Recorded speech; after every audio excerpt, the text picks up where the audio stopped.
ठाकरे बंधू राजकारणामधल्या बुडत्या नावेत बसलेत असं शहाजी बापू पाटील यांनी म्हटलं आहे। दोघे एकत्र आले तरी त्यांचा राजकीय उद्धार होणारच नाही। ठाकरे बंधूंच्या युतीवर शहाजी बापू पाटील यांनी ही प्रतिक्रिया दिली।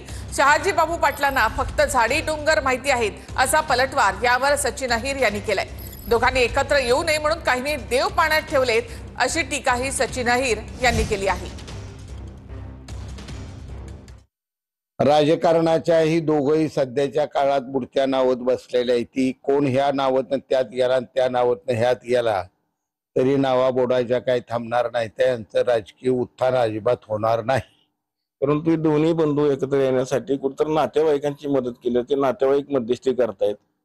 सध्या यांना मध्यस्थी करण्यासारखे शिवसेनेत ज्येष्ठ लोक कोण राहिलेले नाहीत, त्यामुळे शेवटी आता नातेवाईकांच्या आधारावर यावं लागलेलं आहे। शहाजी बापू मला वाटते आता काय ते डोंगर काय ते झाडी बघण्यामध्ये आता व्यस्त असल्यामुळे परत तेच त्यांना बोलले, तर मला वाटते त्यांना प्रतिक्रिया देणं काय उचित नाही आहे। त्यांचा या विषयाशी काही दूरचा पण संबंध नाही। एक गोष्ट नक्की आहे की ह्याची चर्चा झाली, ही चर्चा सुरू आहे, तरी देखील काही लोक देव पाण्यामध्ये ठेवून बसलेले आहेत। कारण त्यांना माहीत आहे की हे दोघं एकत्र तर राज्याचं चित्र काय होणार आहे।